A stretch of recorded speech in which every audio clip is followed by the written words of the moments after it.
Ladies and gentlemen, my name is Scott. Hey, yo. Is that his younger brother?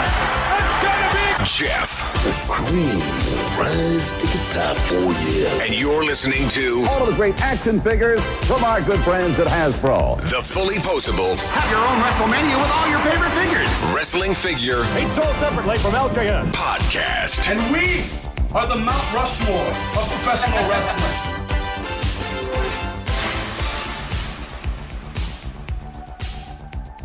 Hey, welcome to episode 402 of the Fullyposeable Wrestling Figure Podcast, longest running episodic wrestling figure podcast going today.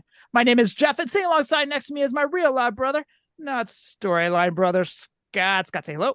Hello. And Scott, we might as well call this man our other brother. This is Brian from the Legendary LJN podcast. Brian, how you doing, man? I'm doing great. Thanks so much for having me on, guys.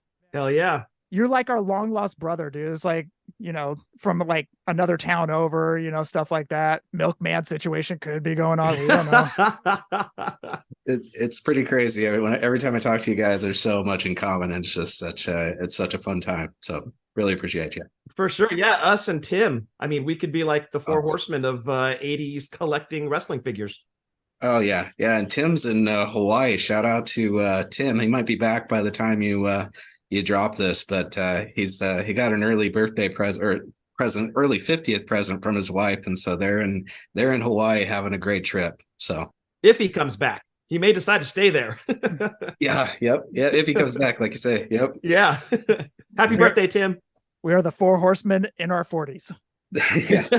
Well, until for another few weeks, and then Tim jumps over. Yep. And I got another few months, and that's it for me. Yep, and I'm right behind. Yep. All right. Well, I never thought I'd say at 44 I'm the baby of this group, but here we go. There you go. We can't even call ourselves the 40-year-old horseman. No. Brian, would you like to get any of your plugs out of the way? Oh, I will say, just congratulations on 400 episodes. I know 400 episodes. I know we're on to episode 402, but tremendous job, you guys. Thank you. I want to thank you for all you do for the community, all the entertainment you give us. And yeah, if anybody wants to check out my podcast, Legendary Wrestling Figures, I've got over 50 episodes now. I got 3 of them with Jeff and Scott, and then I got another 9 guys that are on for shows where we're all rating the first 9 figures from 1984 from the LJN lineup. And then if it keeps going well and people want to keep talking to me, then maybe we'll go through every line and check out all the LJNs, but also a lot of Andre the Giant content with an impression I do. And then and you can find me on Twitter at 80_wrestling. I usually put out some LJN photos with this day in history every day of the week, and usually I'll have a poll up every day that's kind of fun as well. So yeah, if anybody wants to listen to Legendary Wrestling Figures, you can find that where you listen to podcasts, and you can find me on Twitter or X at 80_wrestling. So thanks for letting me do that. Yeah, absolutely, man. By the way, actually, now that you're on the show, I can formally apologize to you for my audio when we recorded with you. Scott and I were in the middle of a microphone, and I was sitting way back. I was all kicked up, feet kicked up, just leaning back, chilling and all that stuff. And my audio came across horrible. So I owe you an apology for that one. Oh, no worries at all. No, I've got between internet and different microphones I've tried, it's not the best audio, and I apologize for anybody listening to my show where you're wondering times. But yeah, it's been a super fun thing doing this the last several months, and I appreciate you guys so much for all the time that you gave me to spend on the show. A lot of fun on those episodes talking with you guys. Yeah, it's always a blast, dude. Getting to talk figures. It's always fun. And, I got to ask, because we're pretty much the same age, what got you into wrestling? And then in turn, what got you into wrestling figures? Did one come before the other?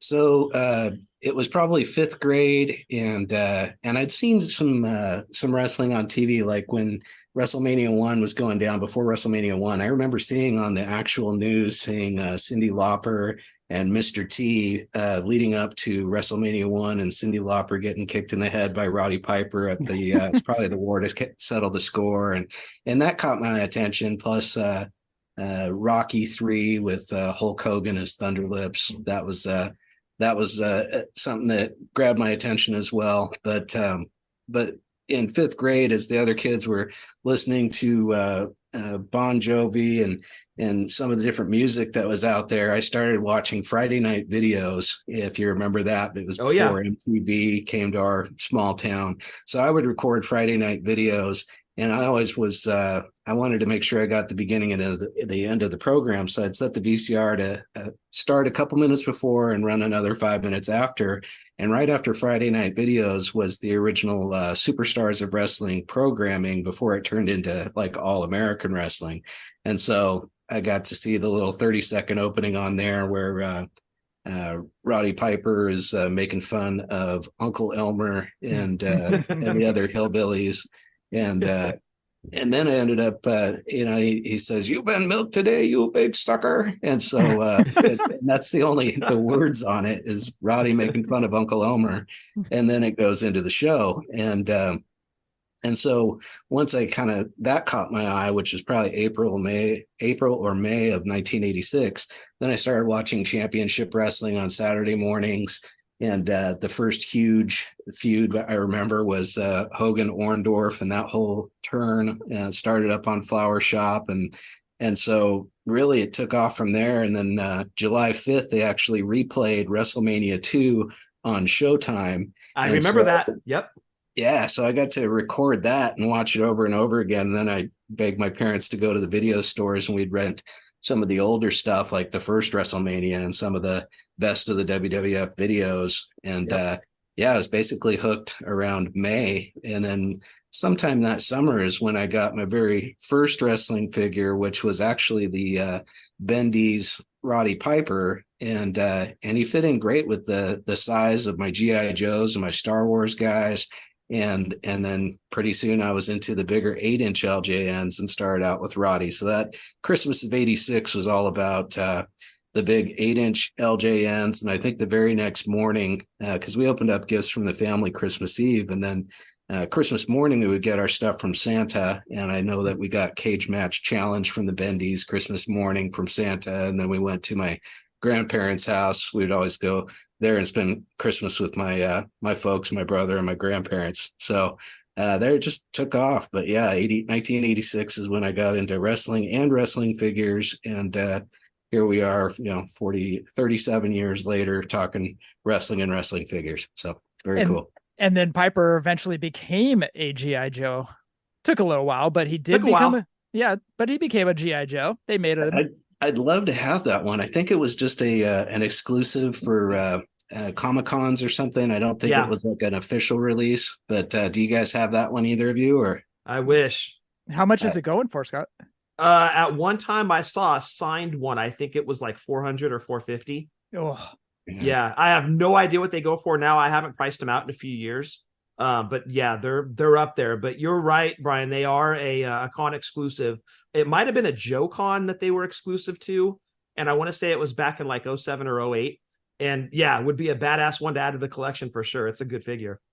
Yeah, there's there's him, and then the Refrigerator Perry and Sergeant Slaughter, and of course Sergeant Slaughter was the first one to get a G.I. Joe, and I just love that Sergeant Slaughter and Roddy Piper were best of friends in real life. So that's a really cool thing as well. Yeah, definitely. So Roddy Piper is your favorite? Oh yeah. Got it. Always that's your number one. That's number one by far. And then I got Savage is Randy Savage and Bobby Heenan probably round out my top three for entertainers in wrestling history. And I got guys like Bret Hart are right up there near them. But yeah, Roddy and Randy are the two favorite guys I like to watch that wrestle and talk or whatnot. So yep. You'll get no arguments out of me about Heenan. I think he's the best sports entertainer of all time. Oh yeah, most entertaining guy in the industry all around. The way he bumps, the way what a sharp wit. Yeah. Oh, he could do it all. Oh yeah. He could sell a pay-per-view. He could rip you in two if he had to. He could go in there, like you said, bump like a madman. I love Bobby Heenan. I could watch his stuff all day. Him and Gorilla's banter back and forth, classic. Definitely. If you guys each had to pick a favorite, who do you guys have? Are we talking entertainer or are we talking wrestler? Oh, just let's say if my favorite wrestler is Roddy, all around Roddy, who do you guys have? Ooh, I can't pick a favorite. I've got 3, and I always do this. I can't grab one over the other. I've got Steamboat, Savage, and HBK. Good choices. Those are my top 3. But sports entertainer, number 1 of all time is Bobby Heenan to me. Nice. And Jeff? Yeah. Wrestler would be Brett. Entertainer, how don't you say Bobby?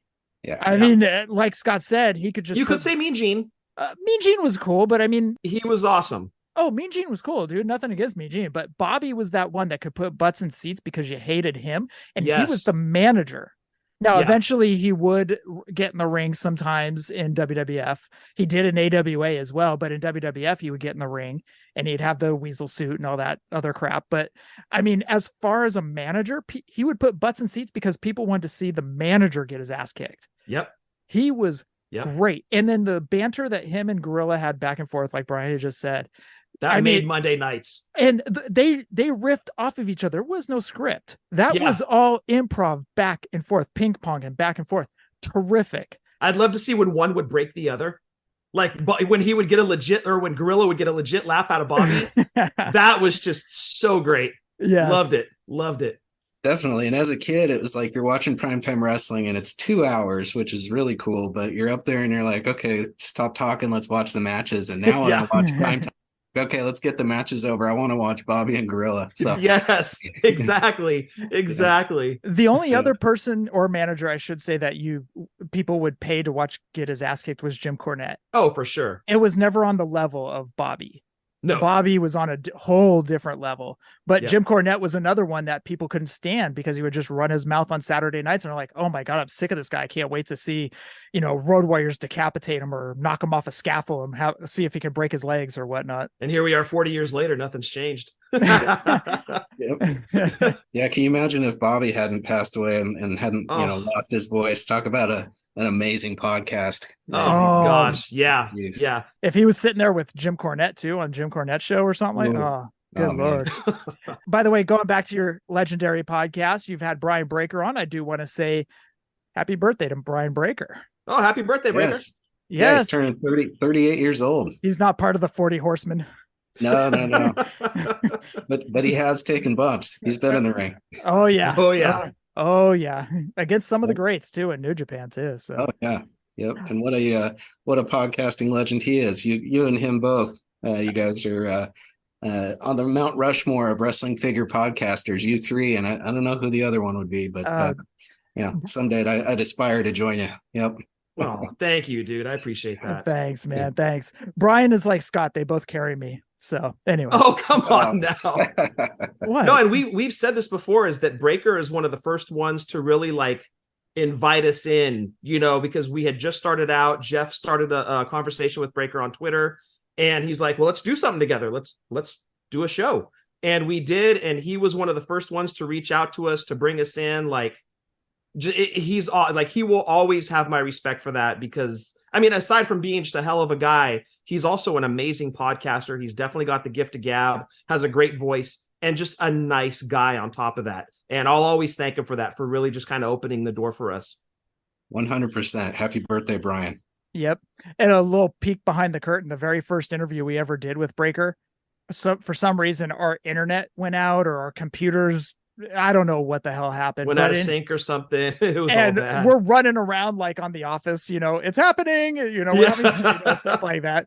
And Breaker was the one that we're like, Breaker, we're having technical difficulties. He's all, okay, I get it. He couldn't have been cooler about it. Yeah. He couldn't have been cooler. It's like, yeah, I get it, man. We've had the same problems. It's all good. And then 5 minutes later, we finally got it wrapped up, or we got it all, taken care of and stuff like that. And Breaker was like, yeah, all right, let's pick up.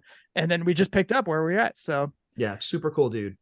Nice. Yeah, I should be recording with him again on Saturday. He's got a couple more figures to review on my show, so I'm looking forward to it. Nice. Awesome. Yep. So Brian, I know you're not really all in on the Mattels nowadays, right? Oh, mainly it's the legends that I pick up, and it's but I've slowed down a lot. So I actually just picked up a clearance Brother Love and a clearance Undertaker for $6.89 each on clearance at Target. So Nice. the Undertaker, I'll probably reach out and see if anybody needs him, because I don't know if I'll hang on to him, but it's $7. It was just like, oh, I got to grab one just in case. So, and Brother Love, I kept watching when it went down to 13.59. I was like, no, that one's going to get down to 6. I'm sure about it. Playing that long game. Yeah.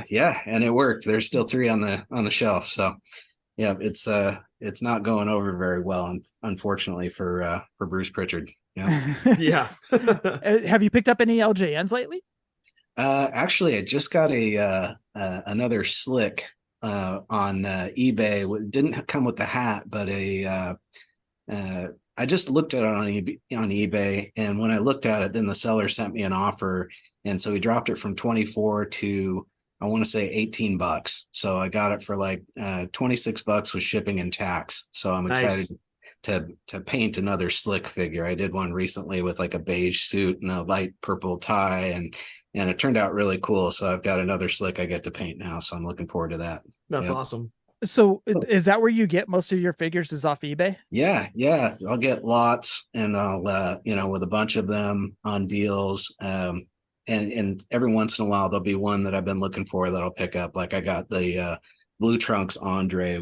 I splurged a little bit. It was about $50 that I got it for, but not perfect paint, but it didn't matter because I put I painted the hair again, and I put yellow WrestleMania 2 gear on his boots and his trunks anyway. So that one I'd been looking for a long time, and finally pulled the trigger on it and did one of those. So, but yeah, eBay for almost all of them. Yeah.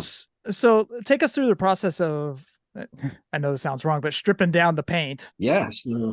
Going through. So just take us through the process. How long does it take? How do you do it? What stuff are you using? Product? Yeah. So, and also shout out to Drew Venzel from Tales from the Estate, because Drew had a lot that he put on eBay it was 25 of them, and he had a great price. And so I contacted him, and that's how I kind of got in touch with Drew, and now friends with him, been on his show, had him on my show. But I got 25 good condition LJNs from him so that I could get upgrades on some of my figures. And then I started painting them. So that's kind of what started the painting process. And so for the first several months, I was taking acetone and dipping Q-tips in and removing them, scrubbing off the paint with Q-tips and acetone. And then Mark Halverson up in Canada, one of the guys I reached out to ask what kind of paint he uses, what methods he uses to paint them. And he was so totally helpful. He reached out to me about a month ago and said, hey, I found a new way to get the paint off of there. And it's these little cotton rounds. And so I don't know if you guys, my mom used to use them to remove her makeup, but it's just these flat cotton rounds that women would like take the makeup off their face with. And so if you soak that a little bit with acetone, it works. It's so much more efficient than using Q-tips, but you just take acetone and those cotton rounds, and you can remove the paint off the figures. And so I like getting as much paint as possible off. And then from there, I'm just using the basic acrylic paint from Walmart. That's most of it's 52 cents for a small little amount of it, and it's just the matte paint. And so once I paint them and get them all set, then I put some Mod Podge on there, and I started just putting the Mod Podge on the painted parts. So like the Jimmy Snuka that I gave you, Scott, and the Hogan that I gave you, Jeff, on each of those, I left the Mod Podge off of like the feet on Snuka and the arms on Snuka, so that because it has a little bit of a tackiness to it. So the Mod Podge really it makes the paint look a lot more glossy, but it also gives it a little layer of protection. But I know if you're going to have that one of those figures sitting up against a different figure, or sitting on something with a finish, or in a detolf or something, you don't want the paint to like get tacky and stick to another figure and come off. And so I've started just using the Mod Podge on the painted parts of the figure. So yeah, it's just basic acrylic paint from Walmart, and fine tip brushes are what I recommend for all the detail stuff. And if you screw up, you can just take a Q-tip and some acetone and get rid of what you messed up and paint it over again. And I like using little toothpicks kind of to scrape away some of the paint where the tights might meet the torso, and you can take a little Q-tip and kind of scrape away where you mess up. And yeah, it's been a real fun thing. I've actually done 98 figures since the end of January that I've painted. Ooh. So I've done a lot of them. Yeah. Wow. Yeah, it's been real fun. So Scott did a custom Hulk Hogan back in 1996 when he went to the NWO. Can you That's Savage No, it was Hogan. It was Hogan, right? and Savage. Oh, Hogan and Savage. Can you fix that Yep. up? It didn't turn out the best. Can you? Yeah, you could probably, depending on what he used, I bet you could use the acetone and the little cotton rounds and start over again if you wanted to. But I don't even know where those are at. Those I did those in like 90. It was Excuse me. 96 or 97. Yeah, they were the OSFTMs. oh, okay, yeah, yep. Yeah, and how embarrassing. Oh gosh. The only thing when you're looking for figures on eBay that you kind of got to watch out for is blue and red ink stains on them. Some of those you just cannot get off the skin, and so when they have some of those stains just won't come up. So that's a little bit of a drag. And I don't know if you've seen, some of them will develop this little yellow spot on the skin, which just being 38-year-old figures, sometimes they'll get these little spots that you just can't do anything about it. So there's a few of them where I've even had to paint a whole new layer of paint new skin on the whole figure. So Oh wow. Okay. yeah, that gets pretty advanced. I had a guy in Texas that had a Hercules Hernandez that was special to him that had multiple spots. So I painted all new skin, all new everything on it, and it turned out pretty cool. So Nice. That's awesome. So is it like a green spot that pops up on it? yeah, like a yellowish green. Yes. Okay. So now, does that happen with the Hasbros? I don't know. I've never been a big Hasbro guy, but it definitely happens on some of the LJNs. And when I see that, I'll try to avoid it. It's just like, as you know, you can't see every angle on eBay, and sometimes it seems like they're intentionally out of focus, and or they're yeah. So Yeah. Because on one of our Hogans for the Hasbros, there's a green spot on the foot. And I don't know what it is, how it even got there. It's not moldy or anything like that. It's just a green spot that just pops up on the foot. That come from Bubba the Love Sponge's wife? Oh no. Oh, Too soon? That's bad, Scott. Too soon? That I didn't hear. Oh, he said it was Bubba the Love Sponge's wife. Oh God. Stuff. I don't think it would have been on his foot though. May have been on hers. We don't know. Oh, what? Oh, man. Anyways. Ouch. And Jeff, here I thought I was all crafty in the 80s using hefty markers on the figures because we were beating the crap out of them in the ring. Yeah. Man, Brian's taking it like to a whole new level. I love it. Can you fix our honky tonk man? He's got a blue nose. I did a honky tonk man recently. So yeah, you just paint on all new skin, and I gave mine a red jumpsuit with the silver on there, and it turned out really cool. So that's hella cool. Hell yeah, I like that. Now, are you using pictures? Like, are you printing out a picture of like Honky or just looking at so most of the time when I'm trying to decide what gear I want to give them, I'll look at like a picture. The first card I went to, December 5th, 1986, Honky Tonk had that red jumpsuit, the same one that he wore when he beat Ultimate Warrior, or when Ultimate Warrior beat him at SummerSlam 88. And so I've got a couple pictures from that event that I looked at, and then I'll pause and screenshot if I can find the match on YouTube or something, because you can't screenshot off of Peacock. But if you can get pictures, I'll just look at those for reference and then paint according to that. But yeah, a lot of the ones that I'll repaint, I'll do with gear that I saw them wear. So like instead of Tito Santana with purple trunks and purple knee pads, I go with this dark, almost blood red color that he wore at a couple of the shows that I saw him compete at. So I like putting the guys in the gear that I saw him in person with, or that I'm more used to them wrestling with, or just fixing like, Roddy in like this cobalt blue that I used on his trunks and knee pads, as opposed to the red that they used from LJN. Have you ever done the Bulldogs? I've done one. So I did a Dynamite Kid. I've got an extra Dynamite Kid and 2 or 3 Davy Boy Smiths. So I want to do some Bulldogs in the light blue, but Yes. I did a Dynamite Kid with the white with the Union Jack on the back, and it turned out really, really pretty amazing. The sad thing is I was halfway through doing it and I realized that his on his left hand, his thumb was missing. So I swear I did not chew it off. I did Yeah. not chew it off. I swear. It wasn't me. I don't believe you. I don't believe you. Yeah, I'm halfway through it and I'm like, oh, didn't even notice he's missing the tip of his thumb. Oh man. Now, did you actually chew off the foot of What was funny is when I knew Scott had so I was really stoked when you guys did your top wrestling figures ever, and Scott's favorite LJN was Snook. I'm like, yes, that's the one I chose to send him, and your favorite LJN ever was Hogan. So I was like, yeah, I'm so glad that's the ones I sent. But I had a couple Snookas, and the one I picked to use for Scott was the one in better shape. And I'm like, oh, the toes are a little chewed on. I'm like, oh, but that's perfect. That's perfect. Jeff would chew on the toes. And I'm like, oh, it looks like his right hand, one of the thumbs looks like it might have been chewed on too. And that also works. So Perfect. Yeah. I would have beat Jeff with a King Kong Bundy if he had chewed on my Snooka. Man, yeah, I was stoked to see that. I'm like, oh, that's better than I could have planned. If I'd had it pristine condition, it wouldn't have had that throwback feel. So yeah. No, I love it. It's so perfect. One thing I want to ask you, Brian, is I don't know if you ran into this. Where were you born and raised at? Just out of curiosity. So I was Orville, California. So it's a little north of you guys. It's basically north of Sacramento, about 70 miles. And then I moved 25 minutes away to Chico back when I was 20 years old. So been in this same area my whole life. But yeah, born Oroville, which is the city of gold if they were translating it from Spanish to English. But there's a big one of the biggest earthen built dams in the world that nearly failed a few years ago, and hopefully it will still hold. Yeah.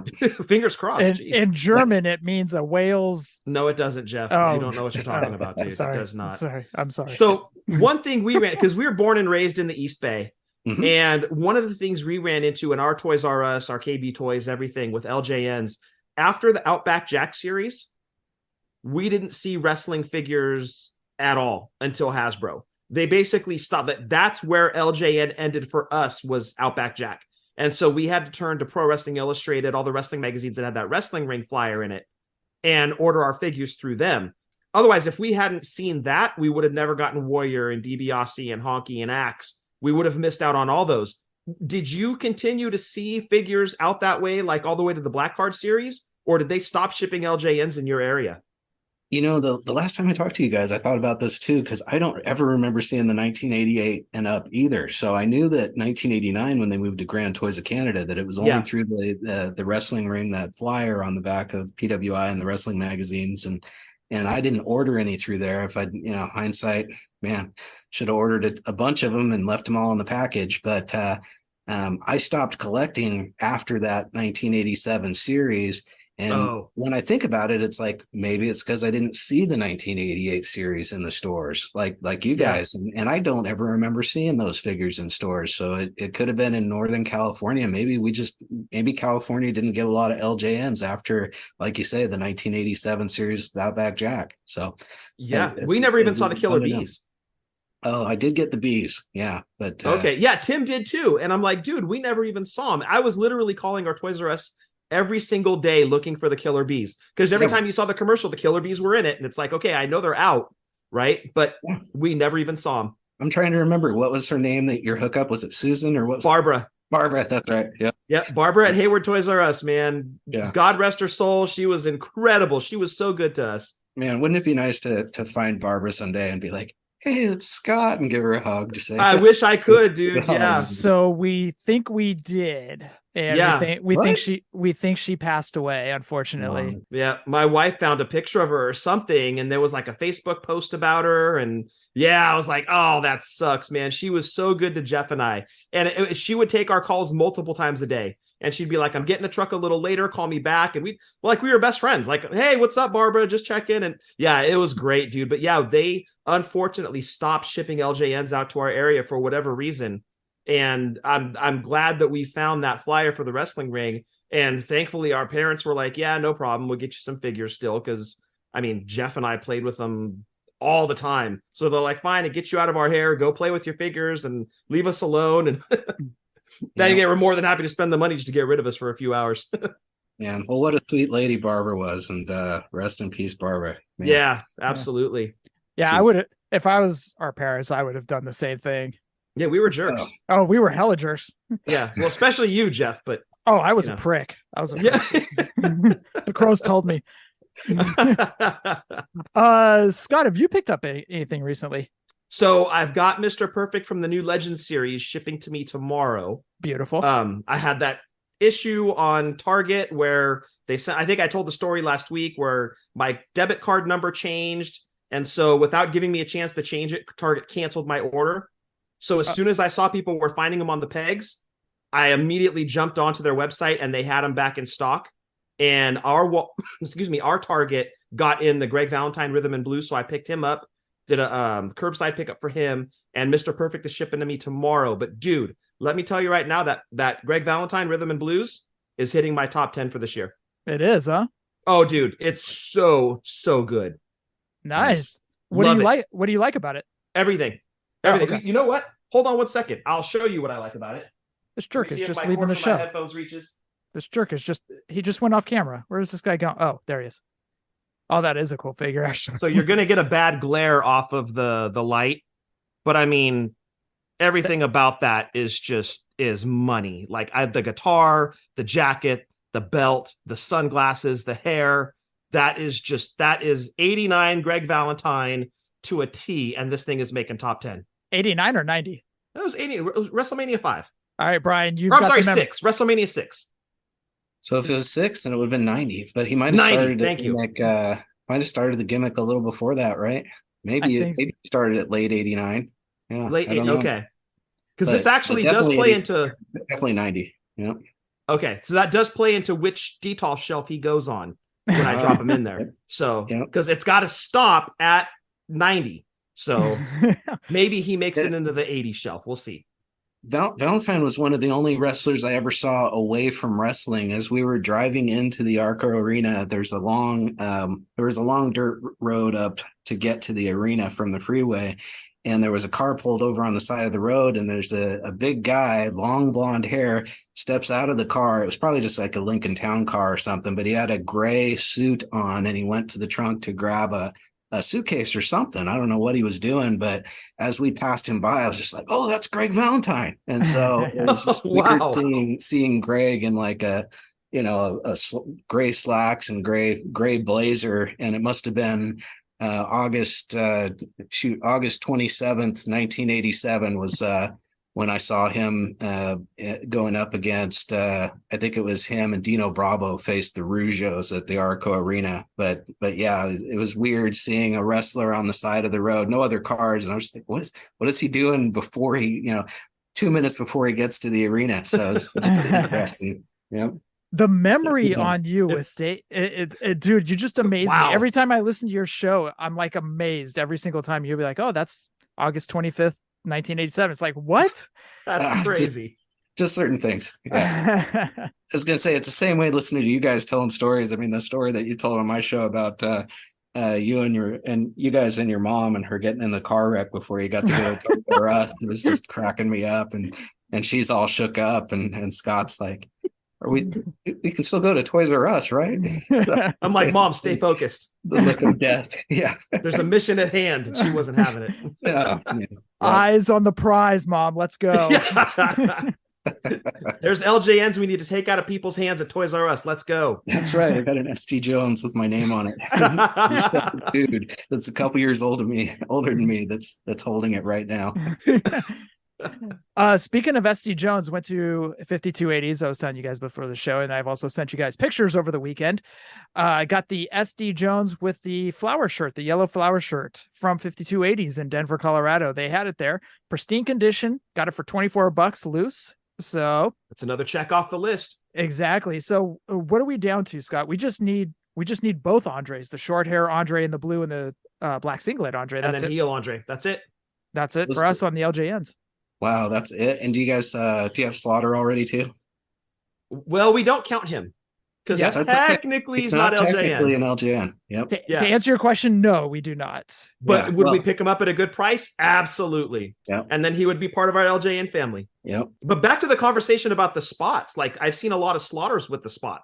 Oh yeah. In fact, Slaughters. Now there's a couple different rumors about that. So almost all the Sergeant Slaughters I've seen have these. It's different. He's actually made of a different material than the other LJNs. I don't know if you guys have seen him in person or not, but was your Elizabeth that you had, was it soft rubber like the LJNs, or was it a harder rubber, like almost like a plastic? It was a softer rubber.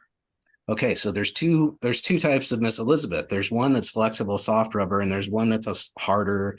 It's not plastic, but it's just a much denser, non-flexible rubber on Miss Elizabeth.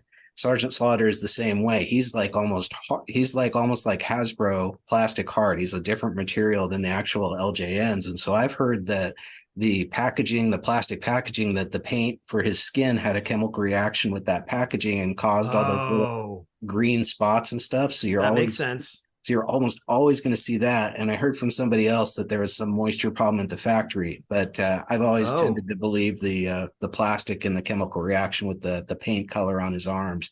But yeah, he's one where I got him for about $160 in 2016. And now he's, $600 and up. So he's almost one of those where you just want somebody to 3D paint him or 3D print him and then paint him just so you can stick him on the shelf and have him sitting there and not pay the $600. So that's crazy. So have you painted any slaughters? Oh no, yeah, it's just because I've gotten that one for 160, but the price they're at now. If somebody wanted me to paint one for him, I'd love to do it. Or if somebody does a resin on a 3D printer, I would love to do it. But I haven't done any. And then another interesting thing that I wanted to touch base real quick is there were 62 guys that had their own LJN figures in the LJN line, 63 if you count Slaughter. But it was just this year when Iron Sheik passed away, where it went from having 31 of them being still alive and 31 of them having passed away. Iron Sheik tipped the scales towards more of them have passed away than are still alive, and then Terry Funk passed away. So now we're at 29 of our LJN guys still roaming the earth, and the other 33 have passed away, sadly. So it's just kind of interesting that this line that went from 84 to 89, here we are in 2023, and we've just passed that marker of half of them are gone, more than half are gone. So, oh, wow. Yeah. I didn't even realize that. Wow. And that is LJN Facts, brought to you by Brian. Yeah. And a similar thing at 80s Wrestling Con, I got to hang out with Leilani Kai a little bit, and I told her, I'm like, man, it's really cool that I get to get my picture with you and Wendy Richter tomorrow. I said, did you know that you guys and only one other match from the first WrestleMania, there's only 2 matches left where both sides are still alive? And she was, I felt bad telling her because she was a little sad about it. And it's just like, and you guys will think of the other one in a second, but yeah, just to tell her there's Leilani Kai and Wendy Richter, and there's one other match from WrestleMania where both sides are still alive. Wait, who did Tito Santana face? That was Buddy Rose. He faced Buddy Rose. Buddy Rose passed. Executioner. Yep. Okay, Ricky Steamboat faced Matt Bourne. Matt Bourne passed away. So he's passed. Okay, Stud. Valentine faced JYD. That was JYD. Tito. No, not Tito. Sheik and Volkov they beat no, never mind. Sheik and Volkov. No. Yeah. Okay. Oh man.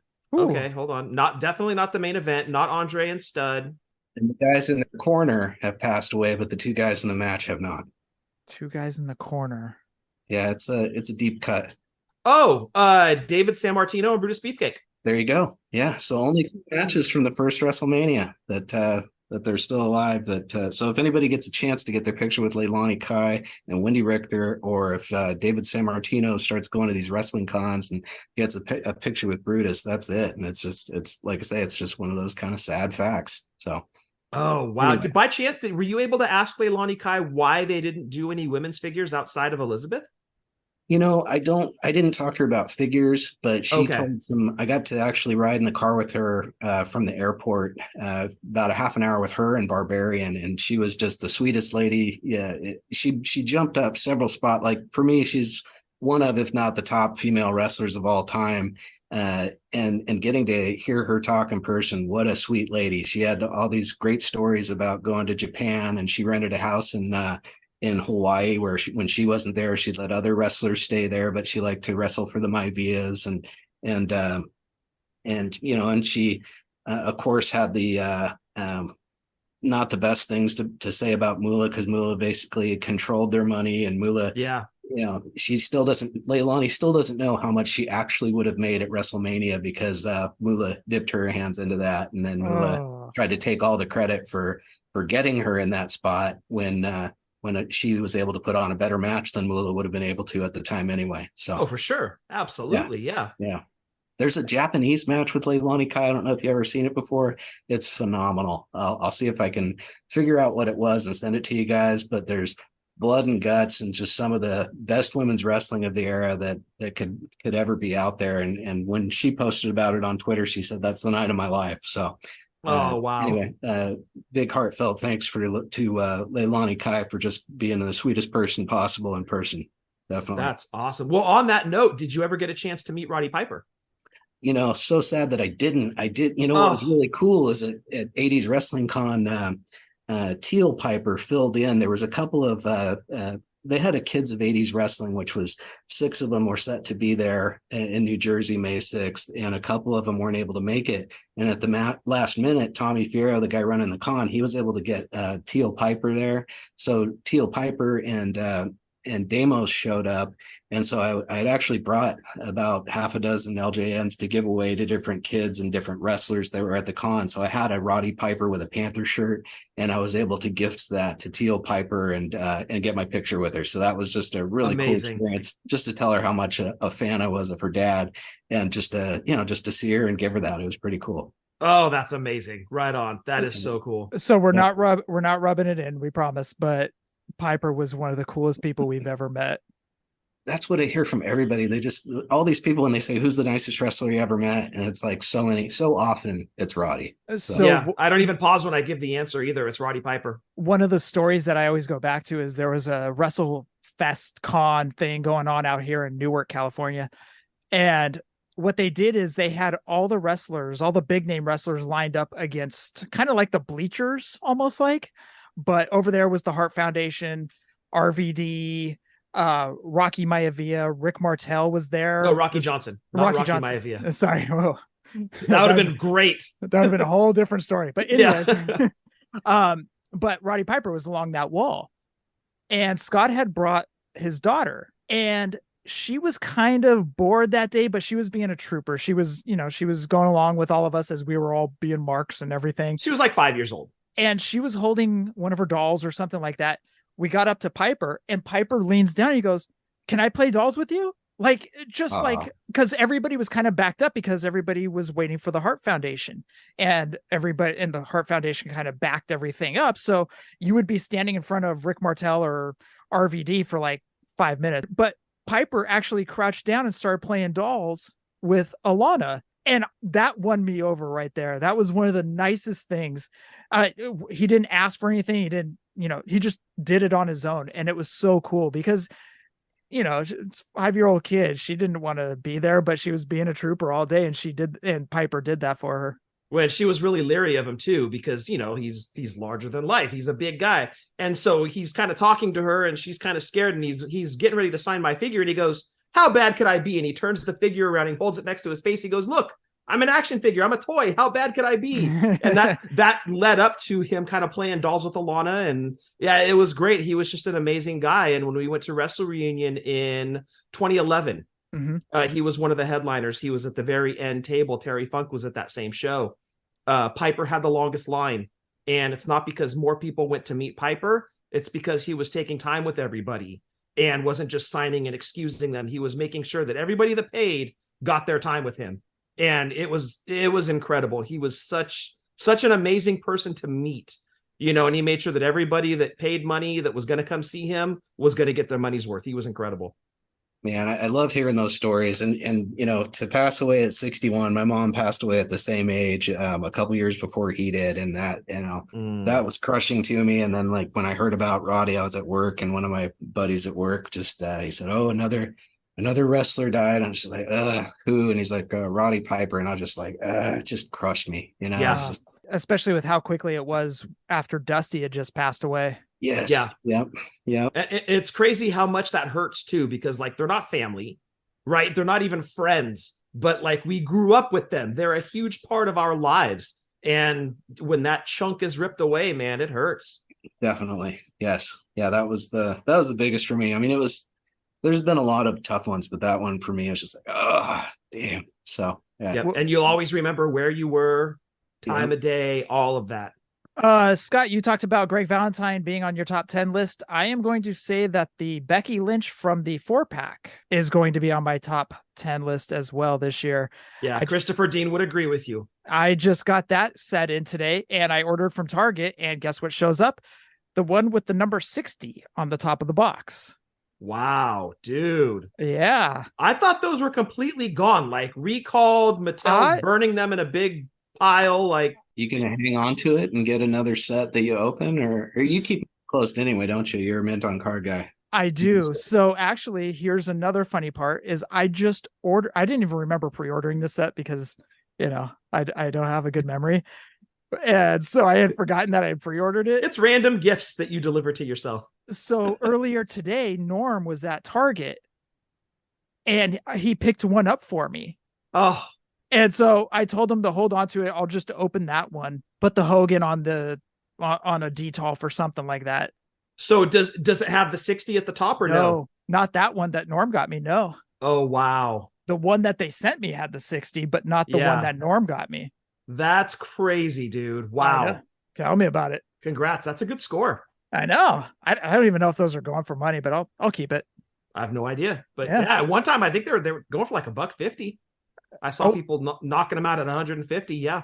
Oh, Jesus. Granted, that was a month ago when all that news broke and they were gone from the shelves, but I don't know what they're going for now. In a year or two, if you can trade them for an LJN or a Hasbro and LJN style slaughter, you can do it. There you go. There you go. That's not a bad idea you got going on over there, Brian. Yeah. All right. We're just going to jump right into the news. Toys R Us is coming back with 24 stores, including a store at Dallas Fort Worth International in November. So they're going to have an airport store. And there will also be stores opening on cruise ships as well. So the Love Boat's going to get a Toys R Us. Sweet. I know, right? 24 stores, but are they all cruise ships and airports? What? This is weird, dude. Like, they should start small. Like, right? You don't want to do a full blown, like, back into the big stores that they were in.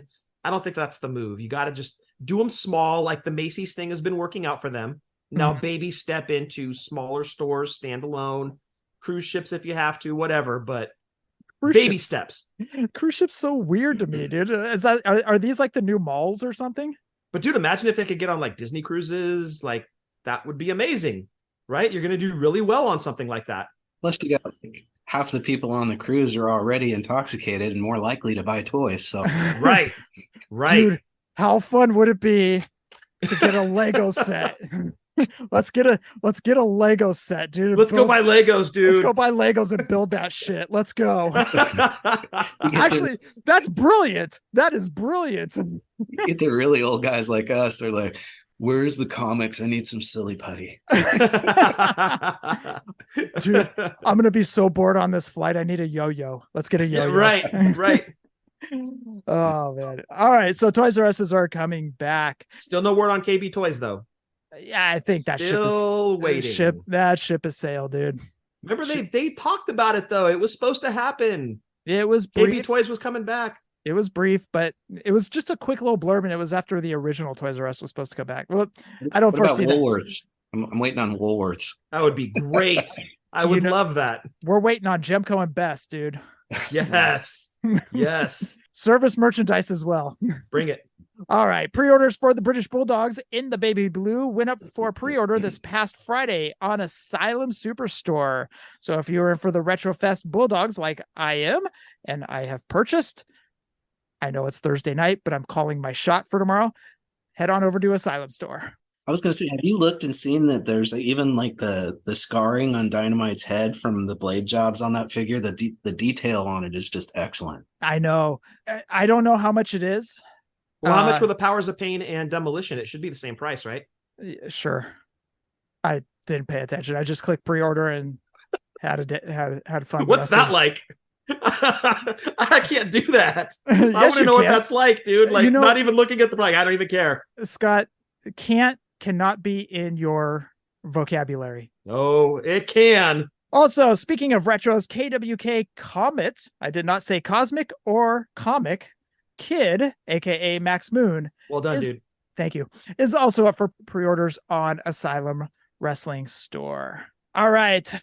Lucha Libre Premium Boss Fight Figures Wave 3. These figures are going to be $40 and they are pre-order on Boss Fight. You got Tenaya Bliss Jr., Laredo Kid, Vampiro, and Taya Valkyrie. Those 4 are up on Boss Fight's website right now for pre-orders. Outstanding. And an interesting point was brought up earlier in our little Facebook group. Travis asked if it would make a difference to people that Vampiro comes with the Juggalo head. Would that make somebody that's an ICP fan buy that figure? Is anybody here on the Zoom call an ICP fan? No. Looking at you, Brian. Okay. No, Yes, no.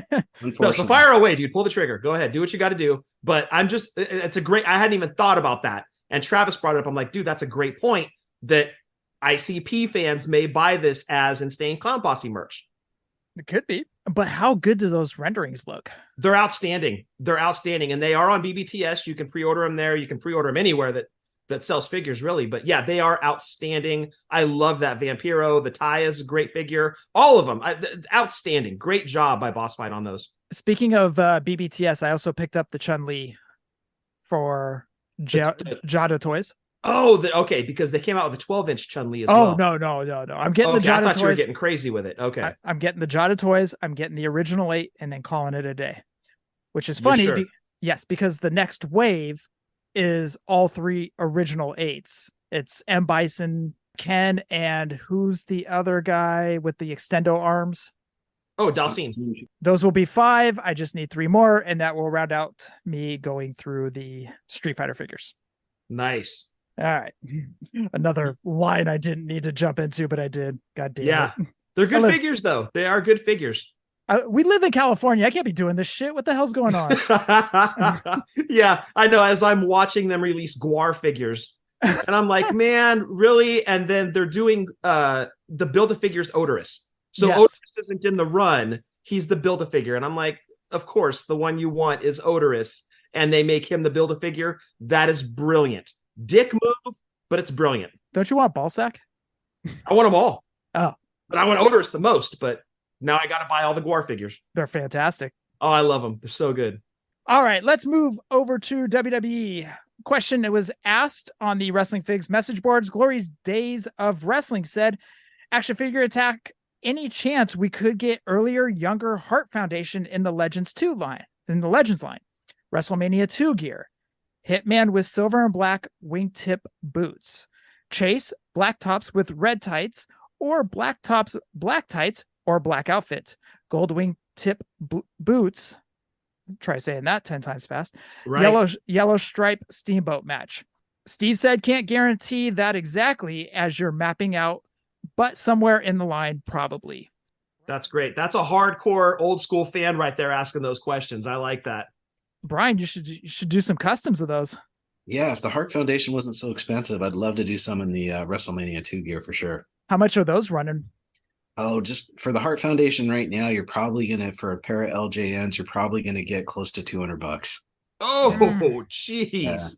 Yeah. Wow. I think you'd be real lucky to get a pair of them for $160. And yeah, I think I saw a starting bid of a Bret Hart with a Jimmy Hart for $91, and I'm sure that'll jump up tremendously. So yeah, I think you're looking easily a couple $100 to get a Hart Foundation in LJN form right now. Man, those are so good too. That Anvil, and we've talked about this on the show, how Anvil really hasn't had any bad figures. Everybody that's made him has really seemed to nail it, especially that LJ. I love that LJN Anvil. Oh, same here. Yeah, the face scan on it, the just everything about it. Yeah, like you said. And considering when it was made in the 80s too, like it didn't need to be that good, but it was great. Yeah. And I like the Brett also. It's it has the sunglasses. It's got a little bit of a funny smirk. But yeah, between them and the Bulldogs, my two favorite teams all time for sure. Oh, Yeah. absolutely. Shoot, that Brett from 80 whatever is better than some of the Mattels that are coming out today. Yeah. It's true. Yep. Facts. Yep. And the cool thing about it is you could do the heart attack. Yes. So you would have Jim hold the wrestler and you'd have Brett bounce off the ropes and do the heart attack. He was in the perfect pose for it. Yep. Definitely. That's what made a perfect LJN was the pose. Yep. We're looking at you, Rick Rude. No, we're not. By the way, Brian, who won the poll as far as Rick Rude? Was he tearing off the pants? Was he? So I did 3 choices, and one of them was that the Rick Rude was designed just to be flexing. The second choice was that he's about to pull off those tights and reveal some tights underneath. And the third choice was that he's about to flick off the sweat from his abs onto the audience. And so they went in that order. So the number one choice was flexing. I think it was around 52%, something like that. And then around 33% was the pulling off those tights to reveal some tights underneath. And in last place was the flicking the sweat. So yeah, but I figured to me, I swear it looks like those thumbs being tucked into his tights like that. It looks like he's about to rip those off and reveal Cheryl Roberts underneath. How great would that be if Mattel could get the rights just to put her on his tights? She's back with Jake Roberts. Maybe she wants to strike a deal. That would be awesome. I would absolutely love that. I mean, everybody still it's one of those kind of throwaway 80s mid-card feuds, really, but like that moment is so iconic, and we've never had a figure of it. I wish Mattel could just go in that direction and just be like, boom, here's Cheryl Roberts on the tights. And if they had breakaway tights as well that revealed that underneath, oh man. Yeah, you paint on the Cheryl Roberts tights and then you put some tearaways over it that they rip off. That'd be perfect. That'd be so awesome. Next question came in from Jesus Ramiro 93. Said, how many waves of elites and ultimate editions are we getting with the Monday Night War line? Also, when can we expect the Rollins Mysterio fan takeovers be up on Amazon? Steve said, Monday Night War 12 to 16 elites per year, plus Build-A-Figures. 4 ultimates per year. I don't have a pre-sale date yet for the fan takeover Ray, but it's scheduled for release sometime next spring. Are you in on those Monday Night Wars figures? Yeah, I'm with you, Brian. I'm not. Yeah, we'll see. We'll see. It might depend on the Build-A-Figure, maybe, but there's not going to be a Sting, and that's it's missing that one thing. Yeah, who in my mind was the biggest thing in the Monday Night Wars on WCW side. And do they have the rights to Flair? Do they not? I don't think so. Oh wow! He's under the major figure pod with the Big Rubber Guys, Flair, and so maybe he's got one of those contracts that crosses over into different realms, but I'm not sure right now. Yeah, I don't. When was the last time we saw Flair? The Big Rubber Guys should be shipping soon. And I think Demolition ships in November. So the Big Rubber Guys where he's got the suit on, I did the pre-order on that. I don't know if that'll come out in January or February. And then I think he had a bendies figure also, if I'm not mistaken. What about from Mattel? Was it the short hair with the green trunks and the yellow knee pads? That was like Elite 90 something, early 90s. I think Brian might be right. I think that might be it. I think that was the last Flair we got. In a little while. Yeah. Yeah. It's been a minute. How are you going to have a Monday Night Wars line with no Sting, no Flair, no Macho Man? You can do it with Luger. 16 Luger figures. Here you go. Build-A-Figure is Luger. Following up on that question that Jesus Ramiro asked, Matt Craig said, how many years will the Monday Night War line be hopeful for? Steve said, I'll try to keep it going until the wheels fall off. Next question comes from Classic Retros 23. Said, Steve, I just saw yesterday's reveal and I'm very excited for Ultimates. That said, I have some minor improvement suggestions. Number 1, can Kurt Angle's torso get updated? Everybody's complaining about that torso. Yeah. This is suffering from Eddie problem where it's too big. The torso should be saved for extra muscular guys like Warrior, Batista, Lashley. Number 2, Can Kurt Angle next Ultimate come with painted singlet? Just like Perfect, this looks loose and will get worse in time. Number 3, Lashley. Can we use their most memorable attires when it comes to Ultimate? I would have done the Hurt Business, same problem as RKO Ultimate. Number 4, can all belts going forward be shiny? Nicholas's belt looks dull like the Usos and should be like RKO Ultimate Edition belt. Steve said, next time we get to Kurt Angle Ultimate Edition, we are shooting for a new unique singlet torso. Got to figure that's going to be a minute though, right? Is probably between Kurt Angle Ultimates. Something like that. Yeah, I would think it's at least going to be another year or so. And I'm wondering, do you do a painted singlet or do you do the one like the Mr. Perfect? I wonder which direction they go. Yeah. See how many complaints they get about the Perfect, then they'll decide. Yeah. How are you liking the cloth singlets, Brian?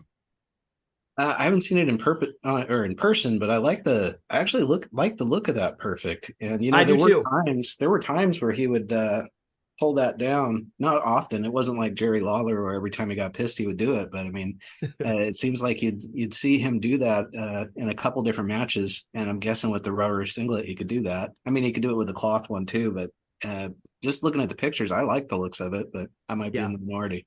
Yeah. I'll know tomorrow. I'll have it in hand tomorrow. I plan to open it, so I just kind of want to see what that can like you were saying, Brian. Can you drop one of the sides down? You know, he wouldn't do it every match, but yeah, that would be a cool touch if you could do it with that. Yeah, and even if you have to like pull the arm out and move it down and put the arm back on, you know. Yeah. So hopefully it isn't so loose that you can pull it down over his arm. Hopefully you would have to remove the arm and put it back in, but yes. Let's see. Yeah. So I got to ask you, Brian, we didn't get Perfect as an LJN, but he seems to be one of those names that time frame wise would have slotted in perfectly. Yeah. If you could have one name get made into an LJN that, given the time frame they just didn't, would he be the guy, or do you have another name you slot in for that? Oh, for me, it's just Butch Reed for me, just because of one of the guys from WrestleMania 3. Plus, I saw him 3 times in person, and then he had I want to say he had 10 years on me. Maybe it was no, he was 20 years. He was born in 54, but he's got my same 7/11 birthday, just 20 years before me. So I had this little connection to seeing him wrestle at the first card I went to, the second card I went to, and the third card I went to. And he's just always been on my list. So I did get Sin Bodhi made a custom resin one that I painted, and it's probably the favorite paint job I've done is a Butch Reed. And where I put one red knee pad and one blue knee pad like he wore when I saw him, and awesome. Turned out really cool. So for some reason, that to me is one of the more toyetic figures out there is Butch Reed, but Perfect's right up there in the list too. Danny Davis as a ref would be high on my list also. So. Oh man, could you imagine the beating that thing would take when we were kids? Definitely. Oh, I would have loved to have a Danny Davis. That is a great call. I've never heard that name mentioned. Out of all the times we talked about names that could have been plugged into that line, you know, it's always Brainbusters and Mr. Perfect, Dino Bravo. I've never heard anybody say Danny Davis. Yeah, Rougeau's would have been great too, but Danny Davis, great call. Yeah, he was the very first card I went to. He was the specially appointed referee between Roddy Piper and Cowboy Bob Orton in the main event. And after Roddy won the match, he actually forced Danny Davis to come over and announce to the crowd who had won the match. So it was it was just a cool touch. So yeah, Butch Reed and Danny Davis are top of the list for me. Love that. That's awesome. So your birthday is July 11th? 7/11. Yep. Best thing about your birthday is you get a free Slurpee every year. I've never done it. I haven't done it yet. Nobody wants to wait in that line. Just go buy your own Slurpee. Yep. The next day, line's way shorter. I always get a cherry icy at the movies, so I hear you. Next question came in from Davey. He said, "Hey, Steve, I read an answer from you saying the Monday Night Wars Ultimates won't have that logo on the packaging, but Era logos instead, which is very cool. So am I right in thinking that 1, Piper will have the WCW logo on, and number 2, Brett will have the new gen WWE logo on? Thanks." Steve said Piper will have the WCW logo and event date on the spine. Brett will actually have the scratch logo, as there was some misalignment on the attire date, and his actual Raw appearance plus his exit from the company happened the night the scratch logo debuted. But These will have era-specific logos and event dates on the spine throughout the line, Elites and Ultimates. Later Nitro-based figures will have the final WCW logo. New Gen era figs will have the angled classic logo, etc. If you are MOC collector, you can display these bookend style in date chronological order. I love the touch for the MOC collectors, but displaying your figures like that is displaying a picture of a wrestler and not the figure itself. So, I don't know. I mean, I get it if you're space limited, but I want to see the figure. I mean, you can see behind me, like there are no sides of boxes. Like, yeah, I'm MOC, but like you're seeing all the figures, right? Like I can't do the side. I've seen it done, and that's cool. Like space limited, I get it. But man, I want to see the figure. I can't get past the Chappelle poster behind you, so that makes me laugh every time. Me too. That's why I put it up there. Thank you for that. All right. That rounds out the news. Scott, we've got a special nostalgia segment. We are not doing Elites. We'll take a little bit of a break on those until next week. But Brian requested LJN bendies for this. So what do you say we jump into it? Let's jump in. Yes, sir. We're going back in time for nostalgia. We're going back in time, nostalgia. Before we get into the nostalgia segment, we want everybody to head on over to wrestlingfiguredatabase.com. What we want you guys to do this week is go to the WWF section. Yes, I said WWF section. Go to the LJN line, and for series, go look for the bendies and follow along as Scott is going to read off this list. And it's an extensive list, so stick with us on this. But follow along and look at these beauties as Scott reads them off. Again, that's all over at wrestlingfiguredatabase.com. Brian, I have an idea of why you wanted to talk about these, but what made you choose these? Oh, just the one of the real nostalgic toy lines out there. Like I say, the very first wrestling figure I ever got was the Roddy Piper bendy, and I had all 18 plus the 19th figure that came with the cage match challenge. So just figured it'd be a fun figure to look at, or fun figure line to look at with you guys for sure. Oh, 100%, man. And you know what the best thing about these is? Most of these, I'm not going to say all, but most of these still have their paint on them because a lot of kids didn't play with these. So, you can get these for a good price and it will have most of the paint on them. So, yeah, and only like one or two of mine have the wire coming, that's poking through a wrist. So, so there's an underwire on these things. I'll see if I can show you what I'm talking about, where if you get a little bit too involved with these, that wire can break through. So I've got a Macho Man that I got secondhand that or actually it's the one I had as a kid. So they make one Macho Man that has the stars on the trunks, and then the one I had as a kid doesn't have the stars on the trunks. Okay. Had as a kid has the wire underneath poking through on his wrist on one of mine. So for the most part, they hold up pretty well. I hate when the wire pops out of my wrist. All right, Scott, are you ready for some hot bendy action? Yeah. So I guess the way to break this down is I'll go through the released individual figures first, and then we'll get into the tag team sets that came out. We'll talk a little bit about, as Brian mentioned, the caged match challenge, and then there were some unreleased items, be it vehicles and figures that we never even got to see. So let's get into it with the singles figures. First up, we have, as Jeff, you put in the notes here, the heels. Yep. We had Big John Studd. And these were basically the same as the LJNs, just shrunken down. Yeah. And you could actually pose them. Mm-hmm. And I believe, correct me if I'm wrong, these were supposed to be what the LJNs were going to be.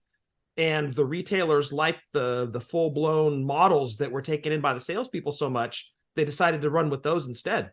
Yeah.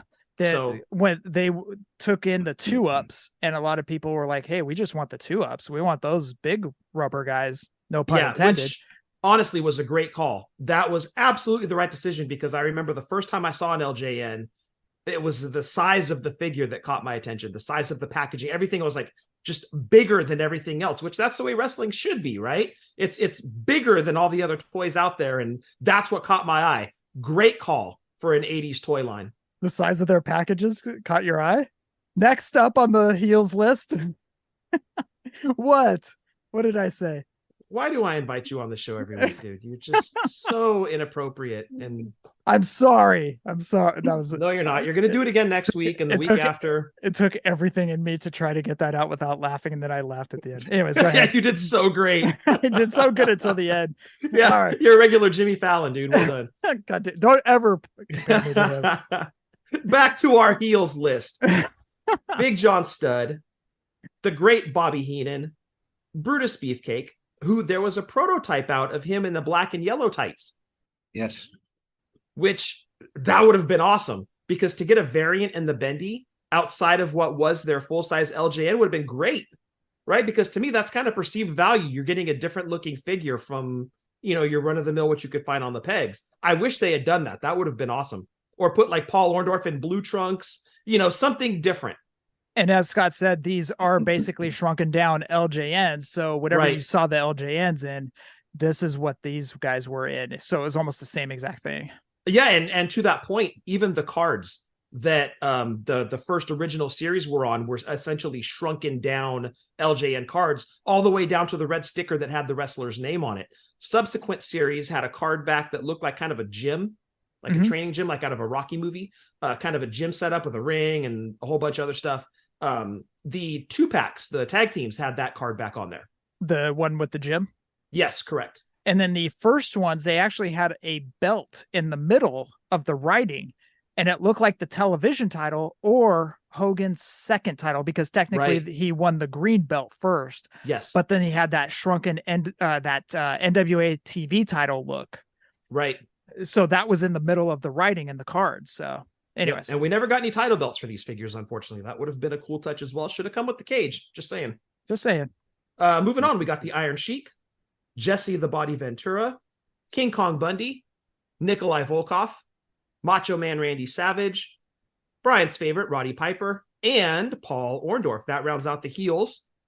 Getting into the faces, we had Andre the Giant. Now, Jeff, this was not the dumpster fire Andre face. This was the short hair Andre. Correct. It was the shorter hair Andre.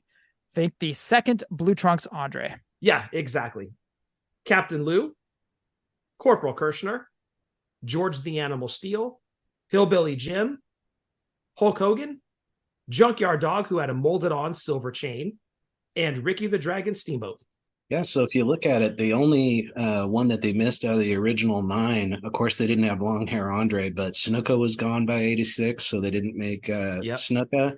And then the glaring absence is from 1985, not having Greg Valentine. They had Beefcake, but no Valentine. And then, so you basically have 4 figures from 85, 7 from 1984, and then the other 7 are from 86. I always count Andre with the short hair as an 86 because I think he's got that stamped on the back of his LJN. But and then of course the second Hogan with the blue knee pads that came with that steel cage challenge. Did you guys have the steel cage challenge? I know we haven't gotten to that yet, but did you guys have that growing up too? We did. Yeah, we got it for Christmas one year. And it was always interesting that Hogan was scaled up bigger than the first Hulk Hogan that came out, the one that was on the single card. It was so weird, but like it was so unique because 1, he was scaled up, 2, he had on the blue knee pads. It was different, but kind of cool because it was different from every Hogan that we had gotten up to that point outside of Popey, but we didn't know about Popey. But it wasn't red knee pads. It was blue knee pads. It threw that thing into a whole different realm. And that's what I was kind of saying with the bendies, is it would have been great if they had done repaints away from what their standard LJN looked like. Mm-hmm. I wish that they would have put Junkyard Dog in baby blue, or Paul Orndorff in dark blue, or even white. His white look was pretty iconic as well. Just a different look. I think that would have kind of dressed up the bendies and made them really stand apart. But essentially these were all just shrunken down versions of what you got with the 8-inch figure. Yeah, and Hogan, I got this the cage match challenge for Christmas '86, and it was only, I think it was November 30th, '86. They had the Saturday Night's Main Event where Hogan was wearing the blue knee pads when he faced Hercules on Saturday Night's Main Event. So it made perfect sense seeing that match, and then a month later getting the steel cage challenge with him in the blue knee pads. But that's the only time I remember seeing him in the blue knee pads was versus Hercules in that Saturday Night's Main Event match. So, and Brian, an interesting, Jeff and I had never seen this before, but an interesting thing about that Hogan with the blue knee pads, Jeff mentioned he's taller than the other bendies, but you've got a version with crossed eyes. yeah, and I've seen it on a couple others too, but somehow whoever was putting the blue pupil on the eyes, mine are definitely cross-eyed, and so like I said, mine's not the only one like that. But I remember being a little disappointed as a kid that mine had crossed eyes. So I had heard Shawn Michaels painted that. Okay, dude. I'm sorry. Okay, I am sorry. You sorry. are just okay. I'm sorry. You can't take No, you're me not. anywhere. You cannot. We take really me. can't. We really can't, because then you do things like this and it's embarrassing. It's not embarrassing. You laughed at that. I did. Shame on me. We also had some 2-packs.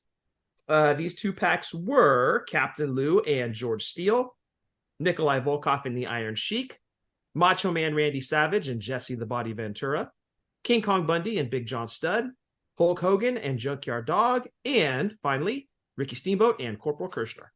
You know what's funny is most of these made sense up until Steamboat and Kirshner. It's like, why did they pair that one two together, you know? But well, okay, but you had to watch to know the pairing of Savage and Ventura. You had to listen to commentary to understand why they teamed those two up. But you're right, Steamboat and Kirshner was like, really? But I kind of get it because they had to throw the last two in there somewhere. Yeah. But everybody else makes sense. Right. These two don't make sense. Anyways. Yeah. Exactly. And as we've been talking about, they had the steel cage challenge that did come with the Hogan and Nikolai. And that came with, let me get to my notes here. It came with the ring, the cage, a bell, 2 ring pounders, which were essentially the sides of the rings had holes. And it was this plastic contraption you put under the ring and you could bash the other side of it so that it would make the mat pop up and down. yeah, and the figures would just bounce around in there. So yeah, exactly. So I guess that was their version of making the Sling 'em Fling 'em ring. So the stuff bounced around in there, but I don't think any kid ever played with those. Yeah, I did. I remember just a little bit, and it's like, okay, this is kind of lame. They're just bouncing around in the ring.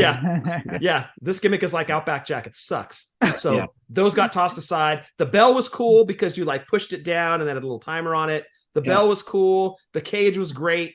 The inclusion of that big Hogan was just, oh man, that's awesome. Blue knee pads. So cool. So did you, mine came with Volkov, but I've heard they came with Hogan on all of them, and some of them came with a different figure other than Volkov. Is that what yours came with also? Yeah, we got Volkov as well. Yeah. Oh, okay, cool. Yeah, maybe we did. Maybe I heard wrong, and they were all Hulk and Volkov. Who knows? No, I'd love to hear who else would have come with that. Oh, I wouldn't be surprised if they just threw a different villain in there, maybe Sheik or Bundy or somebody else. Bundy would have made the most sense.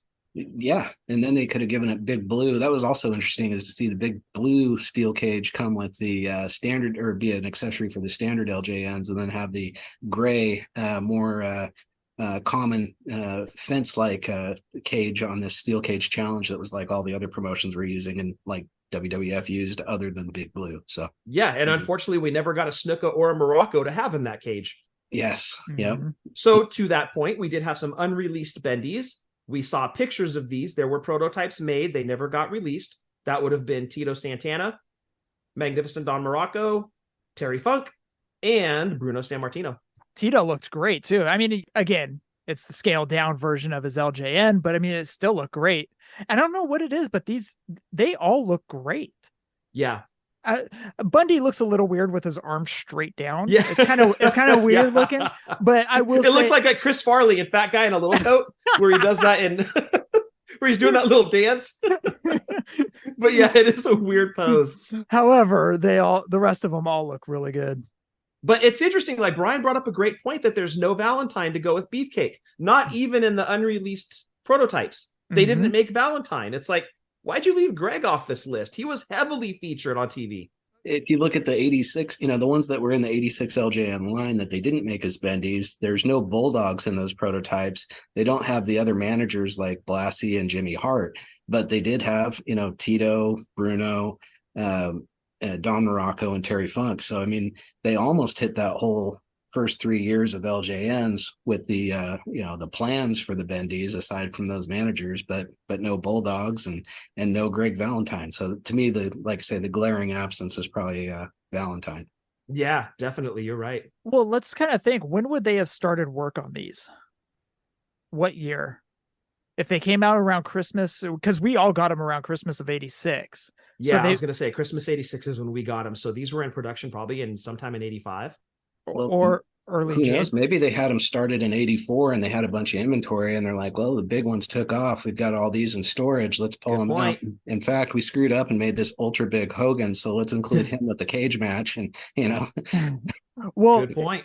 Well, they threw Steamboat in there. He was in the second series. Series? Yeah. Third, 86. So 86. Yeah. Yep. I'm thinking that maybe the Bulldogs weren't out in time for them to make the cut.